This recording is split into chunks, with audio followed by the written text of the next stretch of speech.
जाओ देवव्रत, मैं आशीर्वाद देता हूं, मैं अपना सारे जीवन का तप देता हूं। जब तक तुम मरना नहीं चाहोगे, मृत्यु तुम्हारे पास नहीं आएगी, तुम इच्छा मृत्यु हो जाओगे। लोग वृद्धावस्था के लिए संतान पैदा करते हैं, बुढ़ापे में हमारी सेवा करेगी, हमारा आशीर्वाद है, अंतिम समय भगवान ही तुम्हारी सेवा में उपस्थित हो जाएंगे और तुम्हारा बेड़ा पार।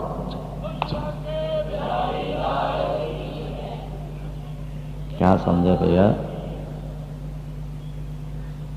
वही देवव्रत भीष्म कहलाए। भीष्म शब्द का अर्थ होता है कठिन, जिनका संकल्प कठिन, उसका नाम भीष्म प्रतिज्ञा जैसे कहते हैं। और वही हुआ, अभी आगे सीरियल में आप लोग देख पाओगे कि अंतिम समय जब प्राण निकलने वाले होते तो भगवान कृष्ण सामने आके खड़े हो जाते, हाथ जोड़ के खड़े होते हैं, पितामह हमारे लायक कोई सेवा।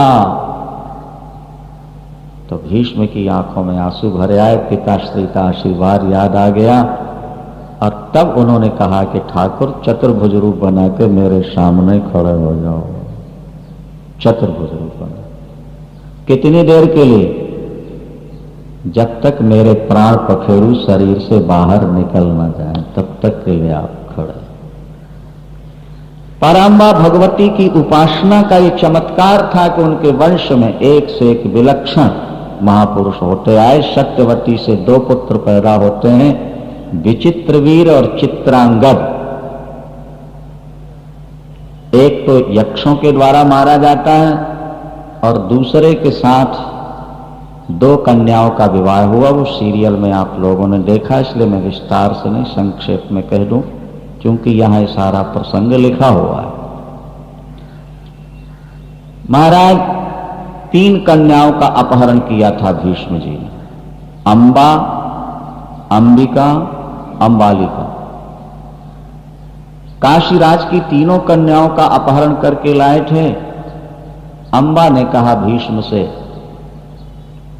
मैं शाल्व के प्रति आसक्त हूं और शाल्व भी मेरे प्रति आसक्त है। आप सनातन धर्म को मानने वाले हैं, आप धर्म के ज्ञाता हैं,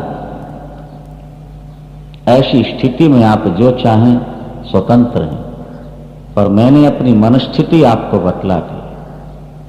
सत्यवती जी से सलाह ली गई है।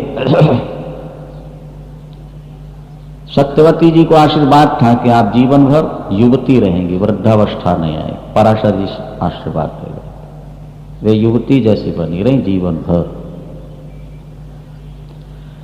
और बड़ी विचित्र कथाएं शास्त्रों में लिखी हैं महाराज। जब वो सत्यवती जी विधवा हो गई हैं, शांतनु महाराज शांत हो गए, तो भीष्म जी को बड़ी चिंता थी कि मेरी मां जवान है, ये अपनी जवानी कैसे काट पाएंगे।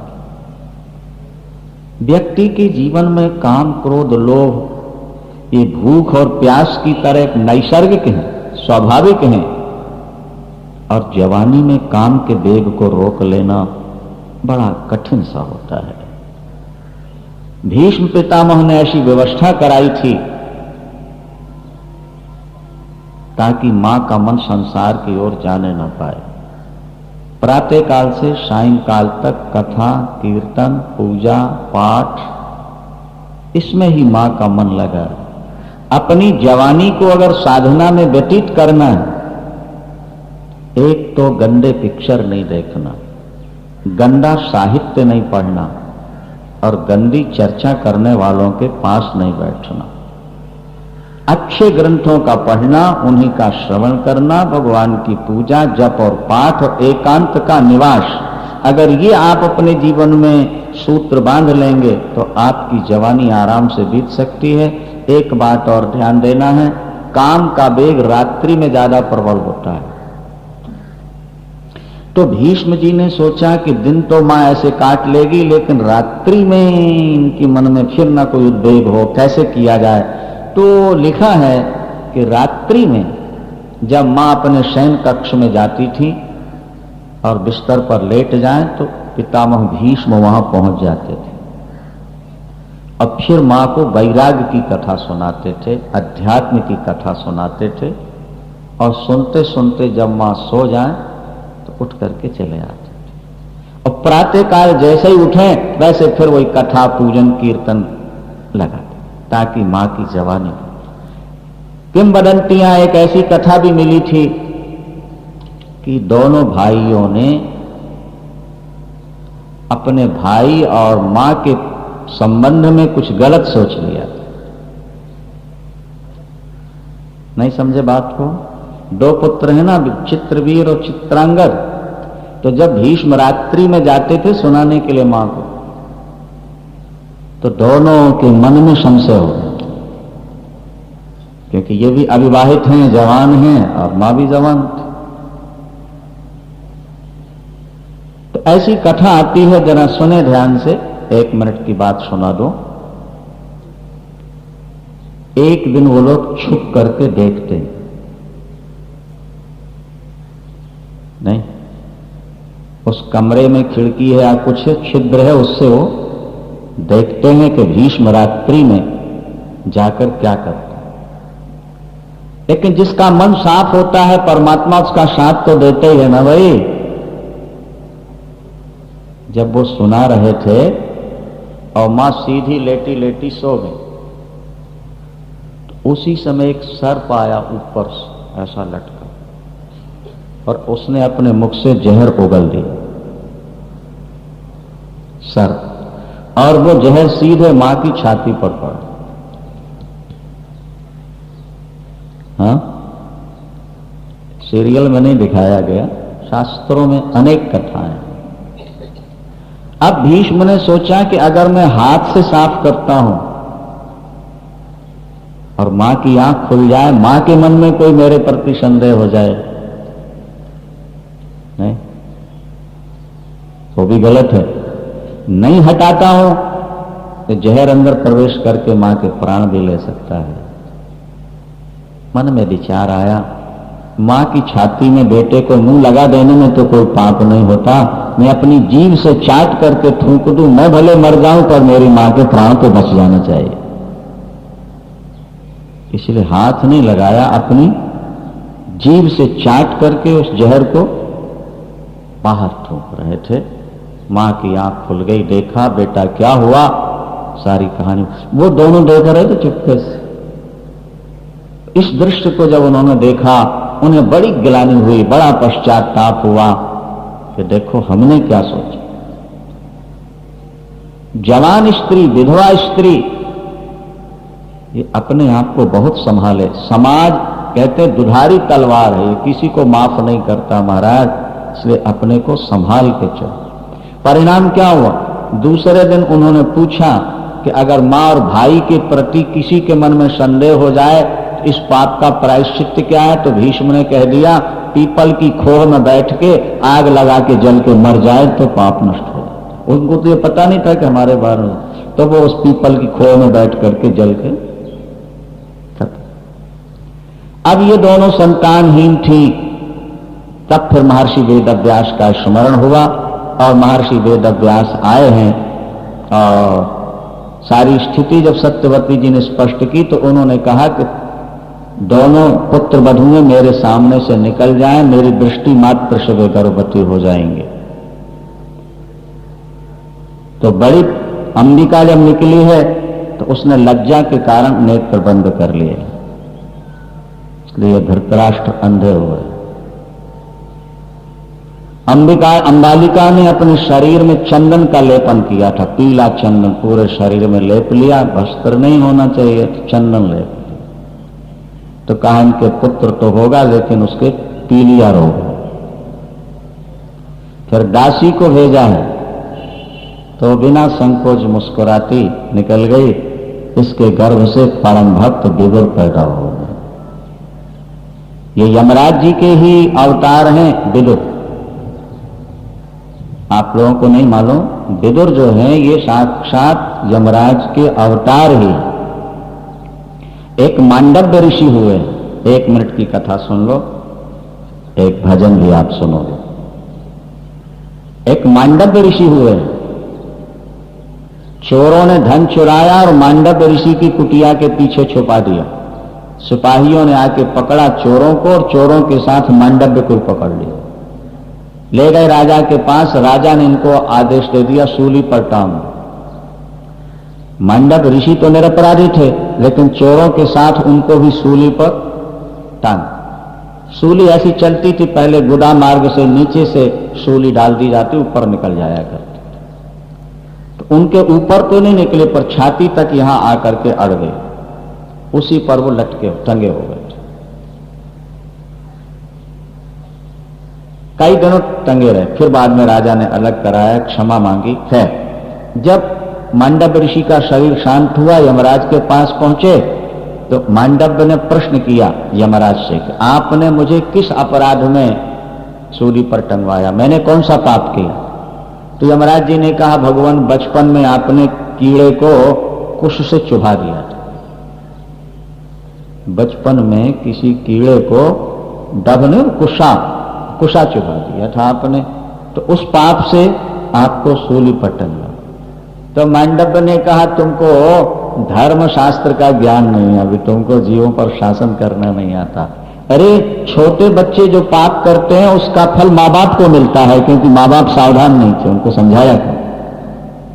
बच्चे जो करते हैं करने दो, खेल रहे हैं ऐसा नहीं। बच्चों को ऐसी शिक्षा दो कि वो गलत काम न कर। अगर बच्चे गलत काम करते हैं तो उस पाप का फल माँ बाप को भोगना। तो तुमने सीधा हम पर वो सारा दोष मर दिया, इसलिए जाओ तुम मृत्यु लोक में मनुष्य बनो 100 वर्ष के लिए। तो फिर ये कौन चलाएगा? मांडव्य ने कहा, मैं चला दूंगा। आर्यमा चलाएंगे, तुम तो जाओ बनो। तो वही यमराज जी 100 वर्ष के लिए विदुर बन करके आए थे। विदुर क्या? इसलिए विदुर की नीति, विदुर का सिद्धांत आप लोग देख ही रहे हो ना। शास्त्रों में तो और गंभीर विवेचन है विदुर का उपदेश वगैरह। इस तरह से इन सब की उत्पत्ति का है, और आगे चल करके फिर पांडवों की उत्पत्ति का भी यहां वर्णन है, कौरवों की उत्पत्ति का है। बड़ी सुंदर सुंदर दिव्य कथाएं हैं। और उसके बाद भगवती पराम्बा की शक्ति से जब महाभारत युद्ध समाप्त हुआ ना, और सब बहुत व्याकुल हुए हैं, बहुत रोए हैं।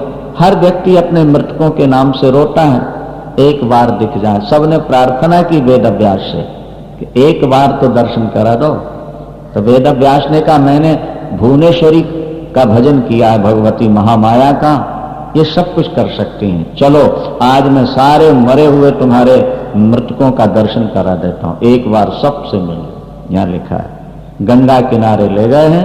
अब फिर महर्षि वेद व्यास ने भगवती मां पराम्बा भुवनेश्वरी से प्रार्थना की, तो भगवती ने महाभारत में जितने मरे सबको सामने लाके खड़ा कर दिया। देवता पुष्प वर्षा के बाजे बजार जय जयकार करते हैं। वेद व्यास ने कहा, जिसको जाना हो साथ तो अपने अपने मृतकों के साथ, पतियों के साथ सती हो जाओ, डूब जाओ गंगा के अंदर। जिनको भजन करना रह करके भजन करो।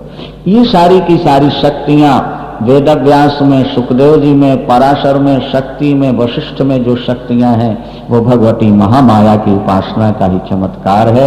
इसलिए भगवती पराम्बा की उपासना घर घर में होनी चाहिए, जन जन में होनी चाहिए। शक्ति की उपासना करोगे, सरस्वती, लक्ष्मी और शक्ति तीनों आपके घर सदा निवास करेंगी। आपका दुख दारिद्र दूर हो जाएगा, आपकी गई हुई संपत्ति वापस लौट आएगी। संतानहीन को संतान मिलेगी, धनहीन को धन मिलेगा, रोगी रोग से मुक्त हो जाएगा। ब्राह्मण उपासना करेगा ज्ञान पाएगा, क्षत्रिय उपासना करेगा विजय पाएगा, वैश्य उपासना करके धन पाएगा, और शूद्र उपासना करके पातकों से मुक्त हो जाएगा। ओम शांति शांति शांति। एक भजन श्रवण करें, आरती करके फिर आप जाएंगे। बोलिए साचे दरबार की। पूज्य महाराज जी छोटी छोटी बातों में बड़े बड़े संकेत हमें दे दिया करते हैं। बस चंद एक उनकी बातें मैं पंक्तिबद्ध कर लाया हूं गीत की शक्ल में। केवल 2-3 मिनट का ये गीत है, पूज्य महाराज जी के उपदेशों पर आधारित।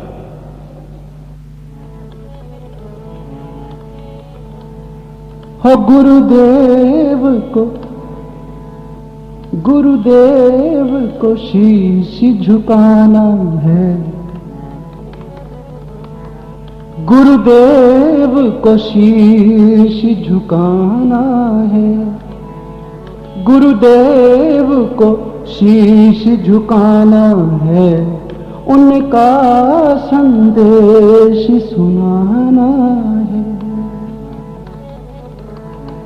गुरुदेव को शीश झुकाना है, उनका उपदेश सुनाना है। यह संसार धर्मशाला है, यह संसार धर्मशाला है। सुबह हुई उठ जाना है, यह संसार धर्मशाला है। सुबह हुई उठ जाना है, गुरुदेव को शीश झुकाना है, उनका उपदेश सुनाना। यह संसार कर्म भूमि,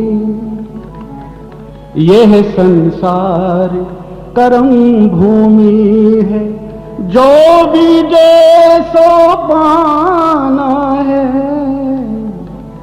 यह संसार कर्म भूमि है। जो बीजे सो पाना है, गुरुदेव को शीश झुकाना है, उनका संदेश सुनाना। यह संसार तो है भवसागर, यह संसार तो है भवसागर। नैया पार लगाना है, यह संसार तो है भवसागर। नैया पार लगाना है, गुरुदेव को शीश झुकाना है, उनका संदेश सुनाना। यह संसार मोह की फांसी, यह संसार मोह की फांसी। अपना गला बचाना है, यह संसार मोह की फांसी। अपना गला बचाना है, गुरुदेव को शीश झुकाना है, उनका उपदेश सुनाना। सोमनाथ एक गुरु कृपा बिनु, सोमनाथ एक गुरु कृपा बिनु और न कोई ठिकाना है। सोमनाथ एक गुरु कृपा बिनु और न कोई ठिकाना है, गुरुदेव को शीश झुकाना है, उनका संदेश सुनाना है।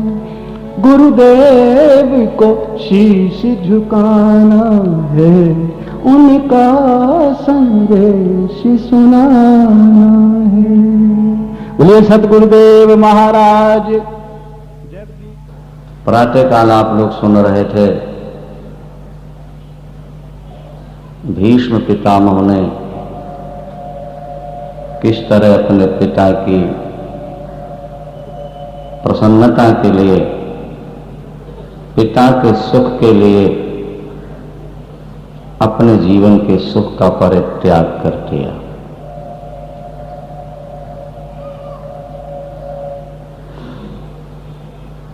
पांडवों की उत्पत्ति के बारे में भी भागवत में जो लिखा है उसे भी ध्यान देकर सुनो। कुंती वसुदेव जी की सगी बहन थी। शूरसिंह जी के पुत्र हैं वसुदेव और पुत्री हैं कुंती। सूरसेन महाराज की मित्रता थी कुंती भोज से। राजा कुंती भोज के यहां संतान नहीं थे। मित्रता, ये दो जो अक्षर हैं, मित्र मित्र मित्रक्षरद्वयम्, जब गाढ़ी मित्रता हो जाती है तो शरीर दो रहते हैं, दिल और आत्मा एक हो जाती है। महाराज सूरसेन ने अपनी बेटी कुंती भोज को दे दी थी। आपके संतान नहीं है, बेटी ले। अनादिकाल से संतों की सेवा चली आ रही है। गुरुवाणी ने भी लिखा, संत का संग बड़ भागी पाइए, संत के संग नाम ध्याये। संत का संग किसी भाग्यवान को मिलता है। रामायण में भी लिखा, बड़े भाग्य पाई सतसंगा, कभी नहीं प्रयास हो ही भव भंगा। अनेक जन्म के पुण्य जब उदित होते हैं तब व्यक्ति को संत का संग मिलता है, और जिसे संत मिल गए उसे कभी न कभी भगवान जरूर मिलेंगे, ये विश्वास रखना चाहिए। सत्संगम हो दुर्लभो गम्यो मोघश्च, जिंदगी में सत्संग मिलना दुर्लभ है। कुसंग तो पग पग पर अगर सत्संग मिल जाए तो अमोघश्च, वो व्यर्थ नहीं जाता। अर्धरात आधी घड़ी आधी ते पुनि आध, तुलसी संगत साधु की कटने कोट अपराध। तात स्वर्ग अपवर्ग सुख, उद्धरिय तुलाइक अंग, तुलन ताही सकल मिली, जो सुख लो सत संग। शास्त्र बार बार कहते हैं पत्नी पुत्र और धन तो पापी को भी मिल जाते हैं। भाई पशु पक्षियों को भी पति पत्नी मिले हुए हैं, परस्पर में नहीं मिले। हाँ, और बेटे और खाना पीना विषय भोग जानवरों को भी मिल जाते हैं। सुत दारा और लक्ष्मी पापी के भी होए, संत समागम हरि कथा, तुलसी दुर्लभ तो। इसलिए शास्त्रों में लिखा है कि भगवान से रोज प्रार्थना किया करो कि प्रभु हमें सत्संग दो। हम तो कहते हैं भगवान औलाद दो, धन दो, मान और सम्मान दो, लेकिन विवेकी जन कहते हैं परमात्मा हमें सत्संग दो। बार बार बर मांगी हूं हरस देहु श्री रंग, पद सरोज अन पायनी, भगति सदा सत्संग। हमें सदा सत्संग में। आरती गाते हैं आप लोग, विषय विकार मिटाओ, पाप हरो देवा, श्रद्धा भक्ति बढ़ाओ, और आगे संतन की सेवा। हे दीन बंधु, तेरी सबसे बड़ी दया होगी अगर जीवन में हमें सत्संग मिलता रहेगा, किसी संत का दर्शन हो जाए। और जैसे कच्चे घड़े में बनाया हुआ निशान फूटते फूटते मिटता नहीं, जैसे बचपन में तैरना सीख लिया जाए तो बुढ़ापे तक भूलता नहीं, इसी तरह बचपन में अगर सत्संग मिल जाए तो भक्ति और ज्ञान का रंग पक्का हो जाता है, फिर वो कभी उतरता नहीं। हाँ, वसुदेव जी की सगी बहन कुंती, सूरसेन जी ने दे दिया कुंती भोज को। कुंती भोज साधु सेवी थे, उनके यहां सदा संत आते रहते थे। एक बार महर्षि दुर्वासा आए, कहां? कुंती भोज की सेवा में कुंती जी को लगा दिया है, अभी बच्ची है, छोटी है। लोग बचपन से अपनी संतान को साधु सेवी बनाते थे। संत की कृपा हो जाए तो फिर कुछ भी दुर्लभ नहीं है, ये समझ लेना। लेकिन संत की कृपा बरसती वहीं है जहां आवश्यकता से अधिक श्रद्धा हो या सेवा हो। हम कहा करते हैं कि लोहे को आग में डाल दो, ज्यादा से ज्यादा लोहा गर्म होगा, थोड़ी और हीट ज्यादा होगी तो लाल हो जाएगा। क्या? पर उसको अगर बिल्कुल तरल बनाना हो, लिक्विड बनाना हो, तब तो 1250 डिग्री गर्मी होनी चाहिए। क्या? 1250 डिग्री गर्मी जब होती है तो वो लोहा पानी की तरह तरल हो जाता है, फिर जिस सांचे में डाल दो वही शक्ल बन जाती है।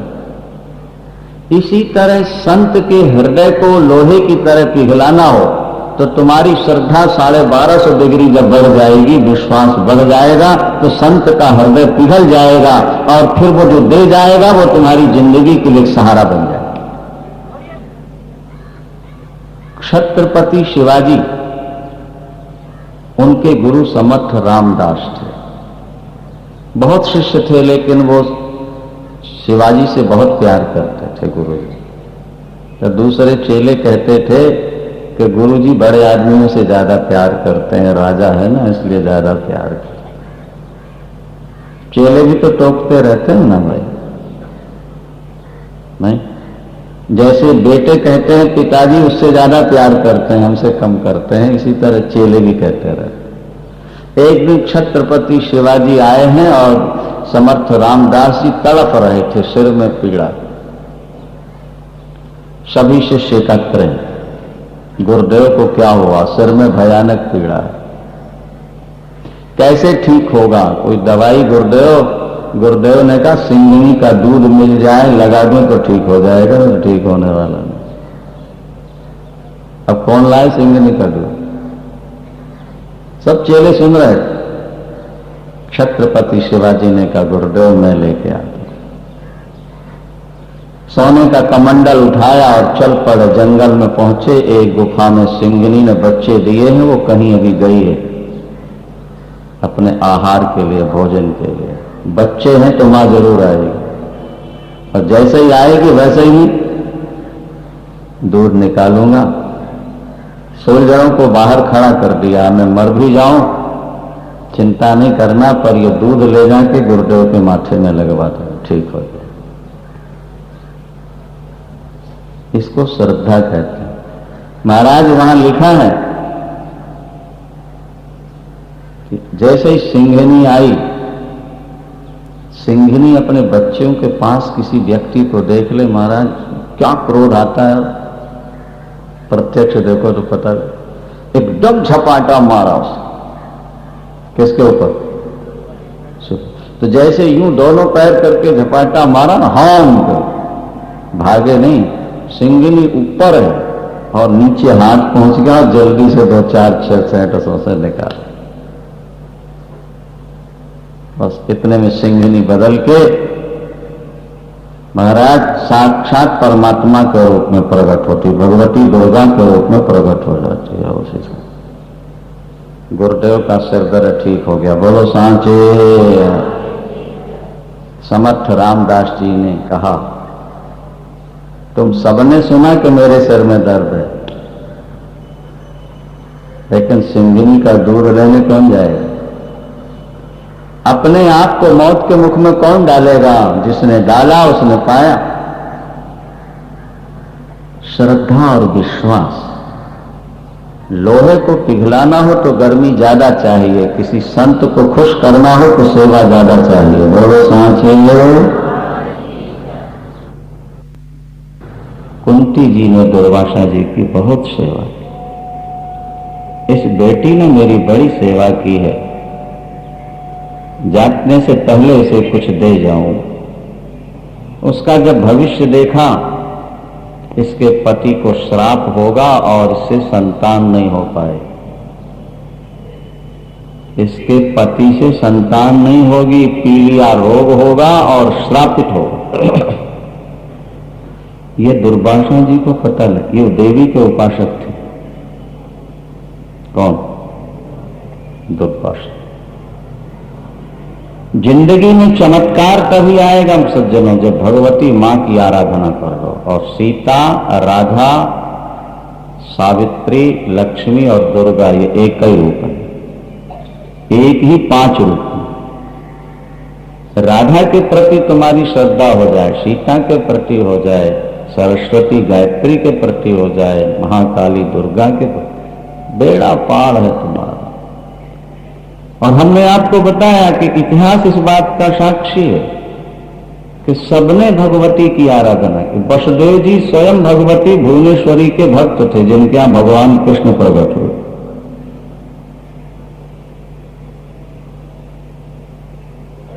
जनक जी भी भगवती के भक्त थे, शंकर के भक्त। इसलिए तो पुष्पवाटिका में दुर्गा जी का मंदिर बनवाया था ना, सारस्वमीप गिरजा गृह सोहा।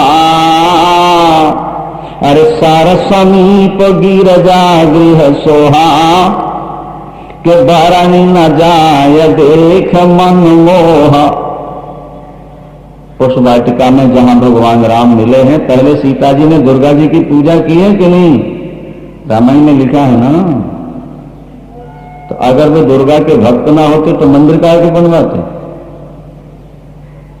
और एक बात और बता दें आपको, ध्यान से सुन लियो। भागवत में लिखा है कि गोपियों को भगवान कृष्ण की प्राप्ति तब हुई जब उन्होंने कात्यायनी भगवती दुर्गा की पूजा की। भागवत के 10वें स्कंद का 22वां अध्याय पढ़ लो। भगवती दुर्गा की पूजा की है किसने? गोपियों। 21वें अध्याय में भगवान बांसुरी बजाते हैं और वेणु वादन सुनकर गोपांगनाओं के हृदय में भगवान कृष्ण को पाने की इच्छा जागती है। ये हमारे पति बने, श्याम सुंदर हमारे प्राण प्यारे बने। दुनिया में हर कन्या सुंदर से सुंदर पति चाहती है। आनंद कंद परमानंद कृष्णचंद्र से सुंदर और कौन होगा? लेकिन इनकी प्राप्ति तो कठिन है। ये नंदराय के पुत्र हैं, नंदराय राजा हैं। वो किसी बड़े घर में अपने बेटे को ब्याहेंगे, हम गंवारनियों के साथ कैसे इनका संबंध हो सकता है? फिर आपस में विचार करती हैं कि अगर मां दुर्गा की पूजा कर ली जाए तो वो कल्याणमयी करुणामयी अगर कृपा कर दें तो असंभव संभव हो सकता है। आनंद कंद कृष्णचंद्र हमारे प्राण प्यारे बन सकते हैं। बोलो सांचे। और उसी समय गोपांगनाओं ने संकल्प किया कि हम 1 महीने व्रत रहेंगी। मार्गशीर्ष जिसे आप लोग मगसर कहते हो, कार्तिक के बाद प्रातः काल 4 बजे उठती हैं, यमुना में जाकर स्नान करती हैं और बालू में भगवती दुर्गा की प्रतिमा बनाती हैं। क्या? और षोडशोपचार से भगवती का पूजन करती हैं और पूजन करने के बाद मां की स्तुति करके प्रार्थना करती हैं। श्लोक सुनिए, यहां भागवत में लिखा है, कात्यायनी महामाये, कात्यायनी महामाये महायोगिन्यधीश्वरी, नंद गोप सुतम देवी पतिं मे कुरुते नमः। हे कात्यायनी, हे महामाया भगवती, हम आपके चरणों में प्रणाम करते हैं। आप बड़े बड़े योगियों के द्वारा आराध्या पूज्या हो, बड़े बड़े ऋषि महर्षि आपका चिंतन करते हैं। हमने आपकी पूजा की है। पूजा का उद्देश्य क्या है? बोले नंद गोप सुतम देवी पतिम में कुरुते नमः। नंद गोप सुत माने कृष्णचंद्र हमारे पति बने, ये हमारी कामना है। हम आपके चरणों में बार बार प्रणाम करते हैं। 1 महीने तक फलाहार करके प्रातःकाल यमुना स्नान और भगवती दुर्गा का पूजन चलता है।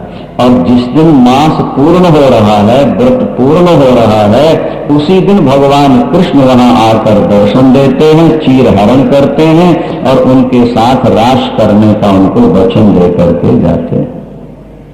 तो गोपांगनाओं को अगर भगवान पति के रूप में प्राप्त हुए तो उसके मूल में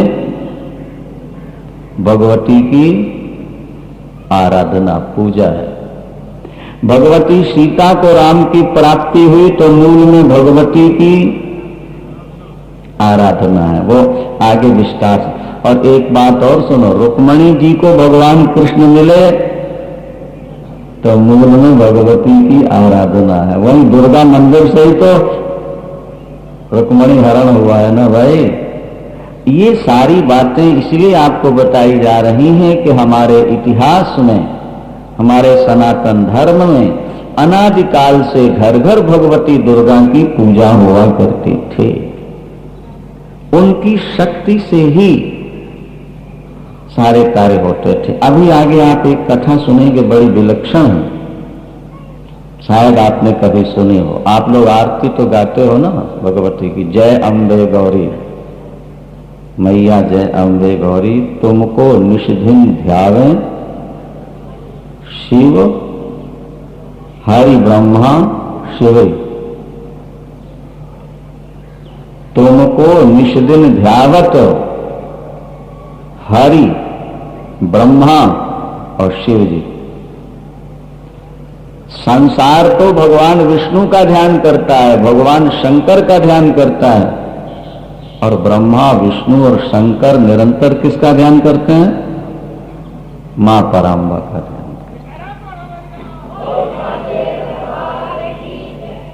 ये देवी भागवत की कथा से सिद्ध होता है। सुने अभी आप थोड़ी देर के बाद। मनुष्य तो क्या, ईश्वर भी भगवती की आराधना करते हैं। दुर्गा सप्तशती में जो दुर्गा कवच है उसकी समाप्ति पर नीचे लिखा है, बीदी हरिहर विरचितम देव्या कवचम समाप्तम। देवी कवच किसने बनाया? बोले ब्रह्मा विष्णु और शंकर ने मिलकर के बनाया। दूसरे मंत्रों का निर्माण तो ऋषियों के द्वारा हुआ, दूसरे कवचों का निर्माण तो देवताओं के द्वारा हुआ, ऋषियों के द्वारा हुआ, लेकिन दुर्गा कवच का निर्माण ब्रह्मा विष्णु और शंकर के द्वारा हुआ। सर्वश्रेष्ठ आराधना भगवती मां पराम्बा की। ये भुक्ति भी देती हैं, ये मुक्ति भी देती हैं। एक बालक ऐसा पैदा हुआ था जो महामूर्ख था, जिसकी बुद्धि में कुछ बैठता ही नहीं। आगे कथा मिलेगी आपको, सुनते रहिए। सत्यव्रत, और उसके मुख से मां का एक बीज मंत्र निकला, ऐ, और इतने से उसको एकदम ज्ञान, सारी विद्याओं का ज्ञान उसके अंदर फूट पड़ा। ये जो नवारण मंत्र है दुर्गा सप्तशती में, ये भगवान शंकर ने भिक्षा मांगी थी मां पार्वती से। आगे सुनना, मां हमें मंत्र दो जिससे शक्ति पाकर के हम तीनों देवता अपना अपना कार्य कर सकें। तब भगवती मां ने स्वयं नवारण मंत्र का उपदेश दिया है ब्रह्मा विष्णु और शंकर। जैसे आप दीक्षा लेते हो ना गुरु से, इसी तरह ब्रह्मा विष्णु शंकर ने नवारण मंत्र की दीक्षा ली पराम्बा भगवती से। ये आप समझ, प्रसंग चल रहा है, बात पर ध्यान देना। बुआ कुंती ने दुर्वासा की सेवा की। दुर्वासा ने देख लिया इसको पति मिलेगा जिसको पीलिया रोग होगा, श्राप होगा, ये पत्नी के पास जा नहीं सके। और मेरी सेवा की है इसने बेटी ने, तो क्या संत की सेवा व्यर्थ चली जाएगी? नहीं, इसको मैं दिव्य पुत्र प्रदान करूंगा। कैसे? मैं मां का मंत्र देता हूं इसे, बेटी कुंती बैठ मेरे पास, ये मंत्र ले ले, इसका जप करते रहना। इस मंत्र का जप करके जिस देवता का नाम लेगी उस देवता को तेरे सामने आके खड़ा होना पड़ेगा और वो तुझको एक पुत्र देके चला जाएगा। तू जब चाहेगी देवता है। दुर्वासा तो मंत्र देके चले गए। नहीं, स्त्री स्वभाव थोड़ा कुतूहल चंचल होते ही है। कुंती ने सोचा मैं सूर्य नारायण को बुलाऊंगी और रात्रि में बुलाऊंगी। दिन में तो सामने रहते आ जाएंगे, लेकिन रात में कैसे आएंगे? देखती हूं मंत्र में क्या चमत्कार। अभी विवाह नहीं हुआ, मंत्र की परीक्षा लेने के लिए दिन में नहीं बल्कि रात्रि में। किंवदंतियां हैं, पुराणांतरों में कथा है कि उन्होंने रात्रि में मंत्र पढ़कर सूर्य का आवाहन किया और रात्रि में ही चमचमाते सूर्य सामने आके खड़े। जैसे सूर्य सामने आके खड़े, ये देखो मंत्र शक्ति। मंत्राधीनाश्च देवता, देवता मंत्र के अधीन होते हैं। आप समझ ले, अगर आपका मंत्र जागृत हो गया है, जप करते करते मंत्र जागता है, पहले मंत्र सोता रहता है, जब ज्यादा जप हो जाएगा तो मंत्र जाग जाएगा। और मंत्र जब चैतन्य होता है तो मंत्र के माध्यम से जिस देवता को बुलाना चाहो उसी समय वो तुम्हारे पास आ जाए। अब सूर्य नारायण आए तो घबरा गए। नहीं नहीं भगवान, मुझे क्षमा कीजिए, क्षमा कीजिए, मैंने परीक्षा के तौर पर मंत्र का उच्चारण किया आपका स्मरण करके, मुझे पता लग गया मंत्र में बड़ी शक्ति, आप लौट जाइए। सूर्य भगवान ने कहा ये तो हो ही नहीं सकता। इस मंत्र का अर्थ ही ये है कि जो देवता आएगा वो तुमको पुत्र देके ही जाएगा। कुंती कांप गई, रोने लगी, मेरा विवाह नहीं हुआ, पुत्र हो गया तो मेरे माता पिता, मुझे कलंक लगेगा, मेरा कन्यात्व तो नष्ट हो जाएगा, फिर मेरा विवाह कैसे होगा, मेरी सारी जिंदगी खराब हो जाएगी। उन्होंने कहा देवी ऐसा नहीं हो, ना तो तुम्हें कलंक लगेगा, ना माता पिता को लगेगा, ना तुम्हारा कन्यात्व तो नष्ट होगा, तुम कन्या की कन्या बनी रहोगी, लेकिन पुत्र दिए बिना तो हम जा ही नहीं सकते, क्योंकि मंत्र की शक्ति है, उसका फल ही होगा। इसलिए कंवारे में कर्ण पैदा हुए, जो आप लोगों ने सीरियल में देखा होगा, और लोक लज्जावश उन्होंने पेटी में बंद करके बहा दिया। महाराज पांडु को पीलिया रोग तो था ही, एक बार श्राप लग गया, वो भी सीरियल में शायद आप लोगों ने देखा होगा। एक ऋषि कुमार अपनी पत्नी के साथ मृगी बनकर क्रीड़ा कर रहे थे, मृग और मृगी। सीरियल में शायद ऐसा नहीं दिखा है, मृग और मृगी बनकर के वो क्रीड़ा कर रहे थे, और जब वो क्रीड़ा रत थे तभी पांडु ने मृग को बाण मार दिया। मृग गिरा ऋषि बालक के रूप में, वो मृगी जो थी वो पत्नी के रूप में प्रकट हो गई। पति की मृत्यु के बाद तो वो सती होती है, लेकिन श्राप दे के जाती है कि तुमने रति काल में क्रीड़ा के समय मेरे पति का वध किया है, इसलिए मैं श्राप देती हूं, जब तुम पति के पास, पत्नी के पास जाओगे तुम्हारी मृत्यु हो जाएगी।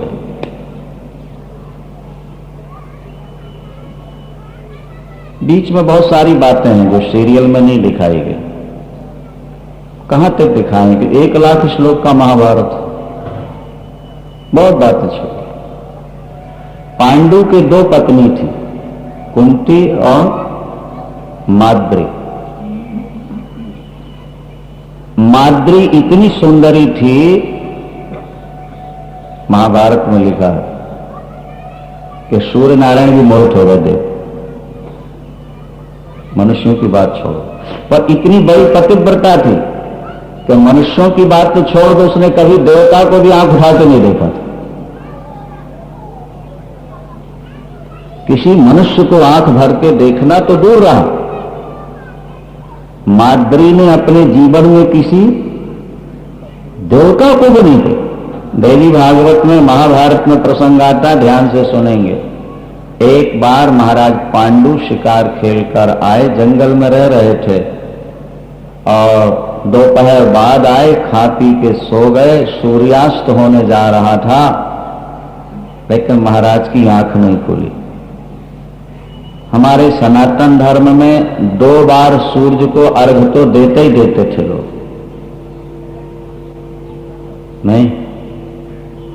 वैसे तो 3 बार अर्घ देने का विधान है, प्रातः काल, मध्याह्न काल और सायं। सूर्यार्घ जरूरी था। हमने आपसे कहा ना कि मुसलमान अगर हज करके आ जाएगा तो दिन में 5 बार नमाज पढ़ता है।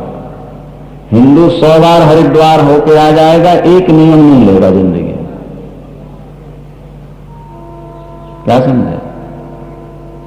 पहले के लोग नियम में कैसे बंधे थे, जरा सुनो ध्यान से बात को आप लोग।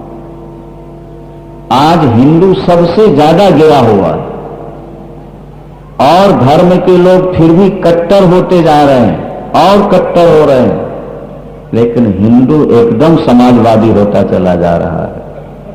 इसको धर्म कर्म जात पात से कोई मतलब नहीं, इसको तो पैसा चाहिए, पैसा। तुलसी काहू भात के गांठ में आ गए दाम, और काम दाम की लगन में भूल गए घनश्याम। सूर्य नारायण अस्त हो गए और सूर्यार्घ नहीं दे पाए मेरे पति, तो इनका नियम लुप्त हो जाएगा। और सोते को जगाती हूं तो मेरा धर्म नष्ट हो जाएगा।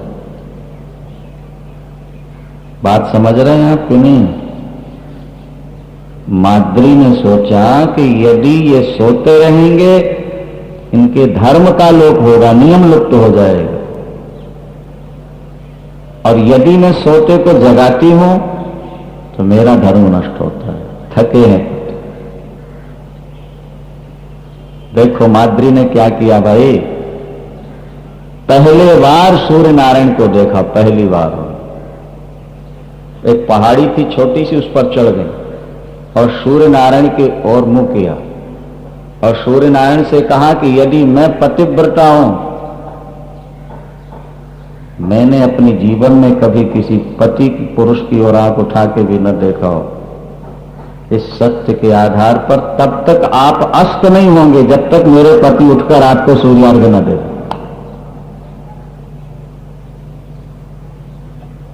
और सूर्य नारायण रुक गए। माद्री का सौंदर्य देखकर, माद्री का पातिव्रत्य देखकर सूर्य नारायण स्थिर। महाराज पांडु की आंख खुली, एकदम छटपटा के उठे, जल्दी स्नान किया और महाराज सायंकालीन संध्या करके सूर्य भगवान को अर्घ दिया और 1 मिनट के अंदर एकदम अंधेला छा। तो महाराज पांडु सोचने लगे कि सूर्यास्त के बाद तो क्रमशः अंधकार आता है, 1 ही मिनट में एकदम अंधकार हो गया, जैसे रात्रि 10 बज गए। माद्री से पूछने लगे, देवी ये सब क्या हुआ? उन्होंने बताया, भगवान आपका धर्म लुप्त ना हो इसलिए मैंने आज पहली बार सूर्य के ऊपर और दृष्टि उठा के देखी। प्रतिज्ञा की सूर्य रुक गए थे, वो आपके अर्घ की प्रतीक्षा कर रहे थे। आपने अर्घ दिया और फिर वो अपनी गति में चल गए, ताकि टाइम मेकअप तो करना होगा, तो नहीं भाई समय पूरा करने के लिए स्त्री एक तो नंद को। ओहो, मेरी पत्नी इतनी सुंदरी है कि सूर्य भी मुग्ध हो जाते हैं, तो मैं अपनी पत्नी के पास आज जरूर जाऊंगा। माद्री ने मना किया है, पत्नी के पास आना मृत्यु को बुलाना है। लेकिन समय नजदीक था, इसलिए महाराज पांडु नहीं माने और तत्काल उनकी मृत्यु हो गई।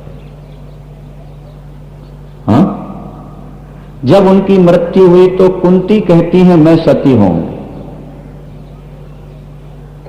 नहीं, और माद्री कहती है मैं सती होंगी क्योंकि मेरे कारण पति की मृत्यु हुई। कुंती कहती है मैं ज्येष्ठ पत्नी हूं, माद्री इन 5 बेटों को तुम संभालना, मैं पति के साथ सती होने जा रही हूं। माद्री ने कहा नहीं बहन, आप बड़ी हो, आप इनको संभाल लेना, ये आपके अपने बेटे हैं 5। नकुल सहदेव का हाथ लेकर के युधिष्ठिर के हाथ पर रख दिया, कुंती के हाथ पर रख दिया, बहन आज से ये दोनों बेटे तुम्हारे बेटे हैं, और युधिष्ठिर ये छोटे भाई हैं, इनको पुत्रों की तरह प्यार देना, इनको अपना बनाकर।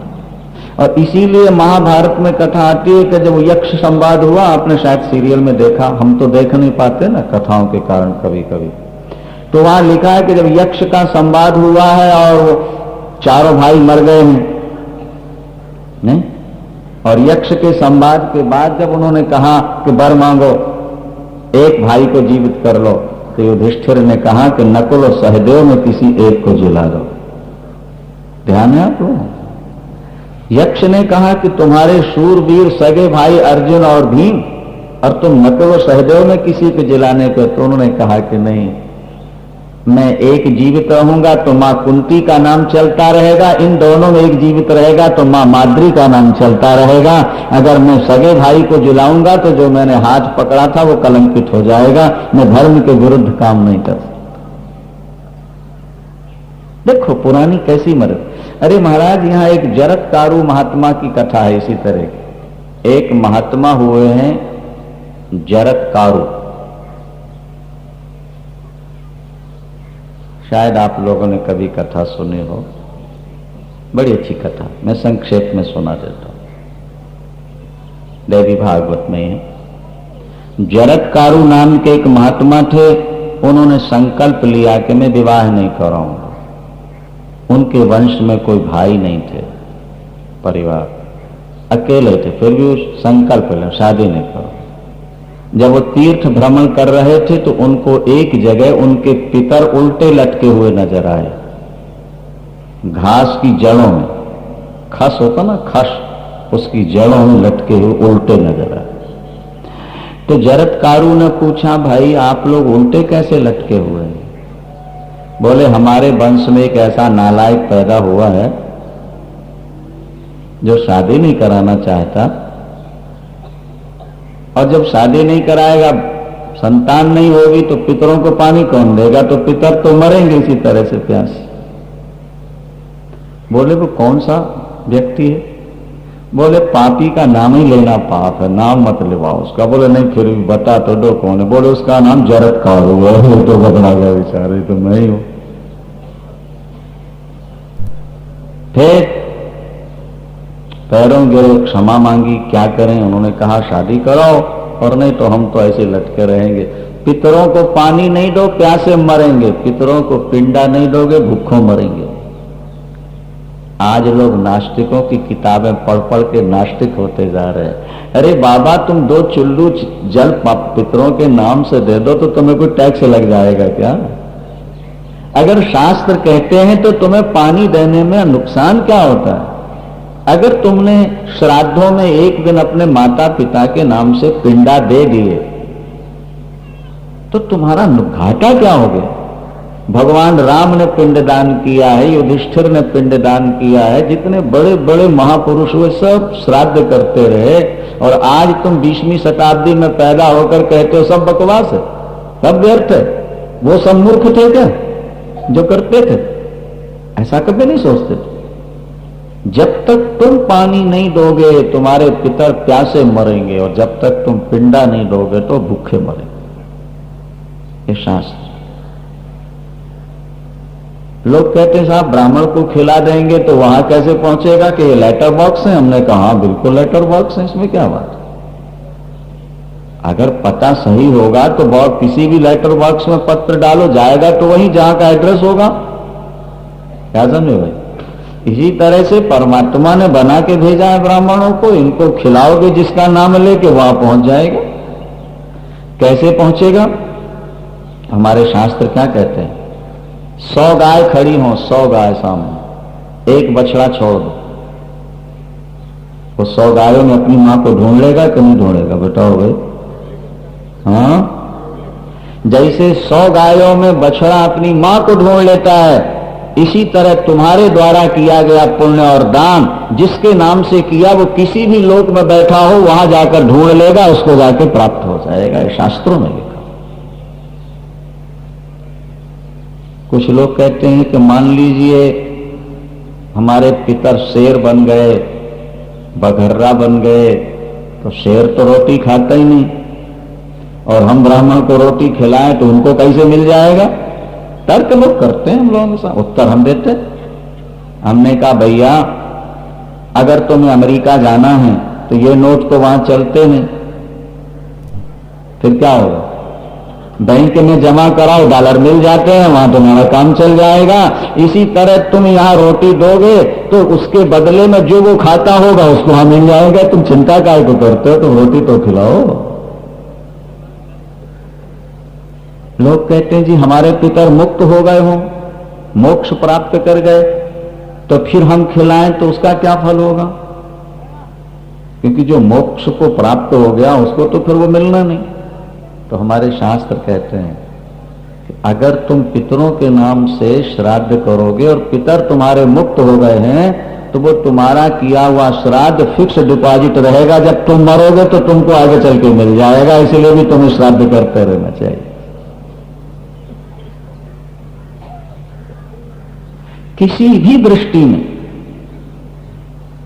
अपने श्राद्ध पद्धति को नहीं छोड़ना। अपनी प्राचीन परंपराओं पर थोड़ा विश्वास रखो, क्योंकि तुम्हारे जितने बड़े महापुरुष हुए सब करते हैं। जरत्कारु ने फिर एक संकल्प किया, जरा सुन लो, कि मैं शादी तो कराऊंगा लेकिन मेरे नाम वाली कन्या मिलेगी उसी के साथ करो। लंबी कथाएं हैं ये, विस्तार करें तो पूरा तो होता ही नहीं ना। तो फिर नागों की कन्या थी, नागों की बहन थी जरत्कारु, सर्पों। जरत्कारु का विवाह फिर उस ऋषि के साथ कराया गया। क्यों कराया गया? इसका भी एक कारण है। कश्यप ऋषि की 2 पत्नी हैं, कद्रु और बिनता। तो कद्रु से सर्प हुए हैं और बिनता से गरुड़ और अरुण हुए हैं। तो कद्रु ने बिनता को दासी बना लिया था। लंबी कथा है। उच्चैश्रवा घोड़ा की पूंछ के बाल सफेद हैं या काले? तो गरुड़ की मां ने कह दिया सफेद और सर्पों की मां ने कह दिया काले। और यदि सफेद हुए तो कद्रु कहती मैं 100 साल तुम्हारी दासी बन के रहूं, और अगर काले हुए तो तुमको मेरी दासी बनना पड़ेगा। दोनों बहनों में नहीं, सौतों में सर्प लगे। कद्रु ने सर्पों को बुलाया और सर्पों से कहा कि तुम उच्चैश्रवा घोड़ा की पूंछ में लटक जाओ लंबे लंबे, तो बाल काले दिख जाएंगे, तुम काले हो तो मैं बिनता को दासी बना दूं। तो कुछ सर्पों ने मना कर दिया कि हम ये गलत काम नहीं कर। मां को क्रोध आ गया, बोले तुम्हें जन्मेजय के सर्प यज्ञ में जलना पड़ेगा, जाओ तुम आग में जलो। कुछ डर गए, वो पतले पतले बाल की तरह सर्प बन के पूंछ में लटक गए। समझो? तो बस बिनता ने को उन्होंने, कद्रु ने अपनी दासी बना ली। अब सर्पों को ये चिंता हुई कि हमको जलना पड़ेगा तो बचाने वाला कौन होगा। तो उन्होंने फिर भगवती भुवनेश्वरी की आराधना की है सर्पों ने। तब उनको आशीर्वाद मिला कि जरत्कारु नाम का ऋषि है, उसको तुम अपनी बहन ब्याह दो, उससे जो पुत्र पैदा होगा उसका नाम होगा आस्तिक। वो यज्ञ से सर्पों की रक्षा करे।